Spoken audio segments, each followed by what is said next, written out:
My name is Natalia Vinokurova, and I'm a management professor here at Wharton.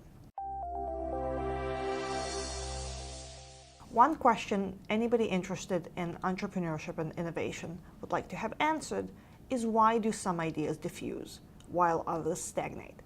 I use a combination of historical methods to shed light on this question. The specific context I'm going to talk about involves cardiac surgery. Now, cardiac surgery is genuinely one of the miracles of modern medicine. What happens in this type of procedure is when a patient develops a clot in one of the blood vessels, the cardiac surgeons can go in and take an unblocked vessel from anywhere in the patient's body and literally put it into the heart. As the procedure grew in popularity, a journalist working for a local Long Island newspaper in New York noticed an interesting regularity about the procedure. Specifically, what he noticed was that the outcomes of the procedures actually depended on the volume of the procedures performed by a given hospital. What you're looking at here is a chart from a 1979 New England Journal of Medicine article. The two axes here are the death rate in a given hospital. That's the y-axis. And the x-axis is the number of procedures performed by a given hospital. The solid line is the actual death rate incurred in the hospital. The dashed line is the expected death rate. So given the risk characteristics of the patients, how many of them should have died from the procedure?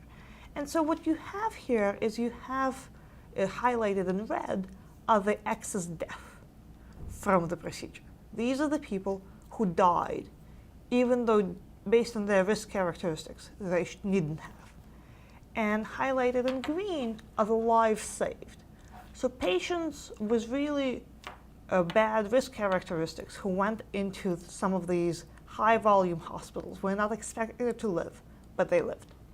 So if you're a policy maker looking at this chart and you believe the data in the chart to be accurate, there is an obvious policy implication, which is to shut down the low volume hospitals and redirect traffic from those hospitals to high volume hospitals.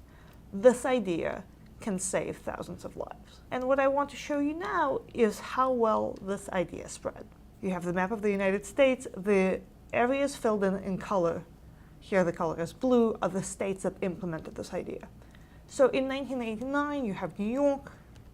In 1992, New York is joined by Pennsylvania. In 1994, New York is joined by New Jersey. In 2002, the state of Massachusetts implements this idea. In 2003, the state of California implements this idea.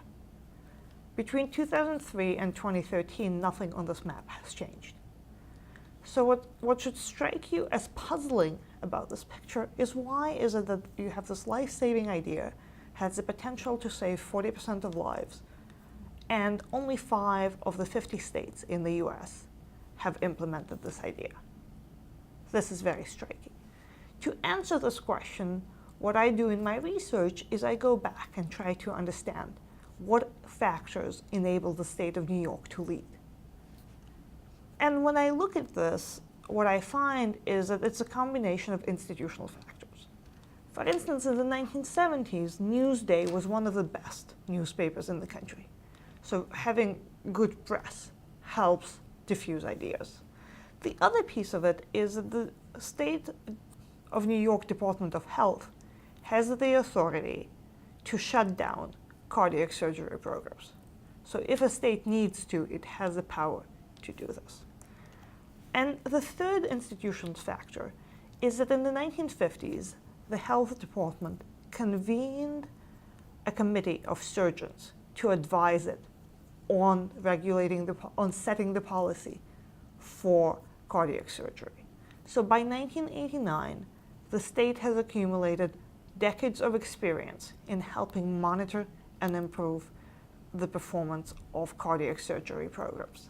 So what should you take away from this talk? 1, ideas make a difference, but ideas are not enough.